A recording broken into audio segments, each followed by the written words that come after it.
Hello guys, so I'm here at the IMD trip in Mexico. We're really having a great time here, and today I am so privileged and excited because I get to sit down with my good friend. He is totally amazing and he has the biggest heart. He served on the foundation, go on volunteers and help people around the world. I love this guy, such an amazing person. IMD Anand from Zimbabwe, Africa. Everybody say hello! Hey guys, good to be here, Millie. Thank you so much. You're welcome, thank you. Tell us about your story, how you got started and how things have been since you joined. Sure. So my background's in human resources and finance. Saw this idea, got excited about the travel for sure. A bit skeptical about the business because I had no time. I mean, I was already doing an orphanage work. I was doing volunteer work at the hospital. I was running a company, all that kind of good stuff. But bottom line is, I saw this idea, got excited, jumped in with both hands. I went for a training just to learn from people who had what I wanted, or the lifestyle at least, to understand a little bit more. I never believed I'll make more than a couple $100. My goal was $500, just chump change on the side, just to have some fun and keep out of trouble. That's why I did this actually, so I stay busy.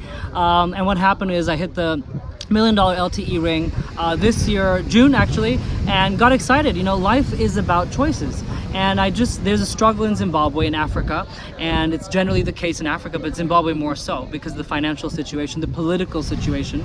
We had a military coup there, we had a government takeover there, we had a dictatorship for 30 odd years, we had internet shutdowns there, we've had fuel crisis, people stay in lines for 10, 12 hours a day to get fuel. Wow. So life can be hard, and anyone that doesn't understand that is living in la-la land. But you know what it proves? That you can do this anywhere. If there's a deep desire to have a better lifestyle, it's all about lifestyle, for your family, your children, your children's children, people will go to great lengths. But if you take things for granted, people will not step up and do anything. You know, that's what I think the main thing has been. And the lifestyle's been amazing in terms of travel. Oh my God, we've had fun, okay? Horseback riding in Fiji, we're hanging out right now. And where are we right now? Mexico. We're in Los Cabos, Mexico. Yeah. Did Morocco, the dream trips there, you know, hopped across to Cape Town for wine tasting, went hot air ballooning in Mahalisburg, went cheese tasting in Santorini for our birthday. And these are things that we would have never done before because time was never on our side, right? Right. We would have done one family trip maybe together.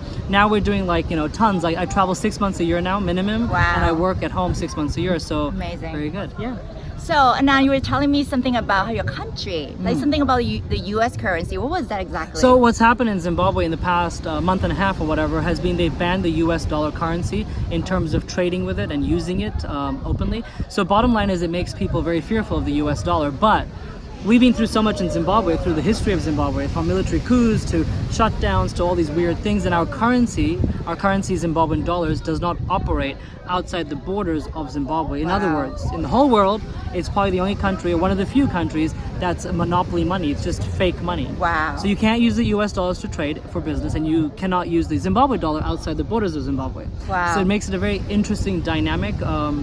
A few more hurdles to go through, right, but you become resilient, you get thicker skin, you become very optimistic, and you focus on what you have control over as opposed to what you do not have control over. So yeah. It still amazes me because our company take US dollars and we pay out in US dollars, and you guys are still rocking. I don't know how you guys do it. It's still amazing. So, and then despite all this difficulty in your country, what keeps you going? Like, it's hard to imagine the kind of difficulty that you guys face. I think what keeps you going is this. Number one, you have to have a faith and belief in your people, in your nation. You know, you have to have a sense of patriotism because there's no other reason somebody's going to hang out and keep on going, right? The other thing is being positive and having a routine. Like, I just like to wake up in the morning and I have my set routine. My affirmations, my journaling, my gratitude journal. I know it sounds really rudimentary and like silly. People think it's hogwash, but it helps you control how your mind will focus that day. Because if not, you can get to a pit. You're like, oh wait, I got to stay in 10 hours for petrol or for fuel. Right. There's no power for 18 hours of the day now. Oh my God. And that started a month ago. They shut down the whole country for power. So no internet or no internet. whatever. You have to use generators and inverters, and you got to find all these other options out there.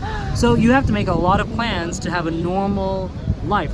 Like, people take hot water for granted and power for granted. In the past month, I've learned that you cannot, because it got taken away from us like overnight. And we were not used to that, obviously. No one's used to that. And he made IMD $1 million lifetime. There's really no reason why you guys cannot do it. Such an inspiration. Life is amazing. Thank you. And this is an amazing woman. Love you. Do not take her for granted. I love her to death. Take care, guys. See you soon on the beaches of the world. Bye.